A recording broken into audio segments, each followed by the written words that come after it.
Okay mga master, so welcome back ulit sa ating YouTube channel. Bali today sa Ocular PC tayo rito guys sa Quezon Province para sa ating gagawing electrical layout dito. So kung mapapansin itong bahay mga master is starting na. So bali yung naging sukat nito is 5x6, so estimated sa 30 square meter. Okay. So itong bahay ng mga master is meron tayong second floor. Ayan.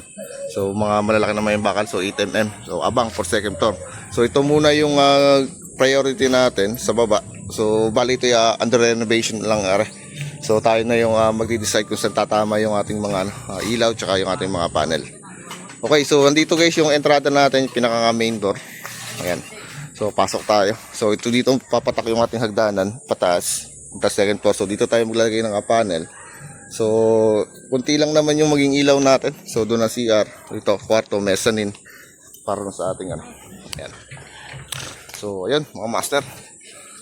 So ngayon starting na sila ngayon dito guys ng CHB layering. Ayan si Paring Julius natin.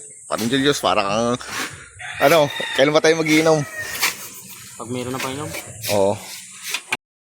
Okay, so bali guys ito yung sa part ng natin sa likuran. Ayan. So pero merong hagdanan pa rin dito. So ito guys is along the highway National Road.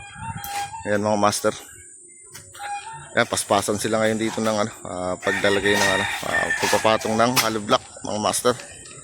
Ayan. So abangan nyo na lang po yung susunod na araw. So kung paano natin ang gagawin itong ating bahay. So katatapos lang kasi natin sa Laguna. So ito na naman yung sinunod natin sa Quezon Province. Okay, so maraming salamat po.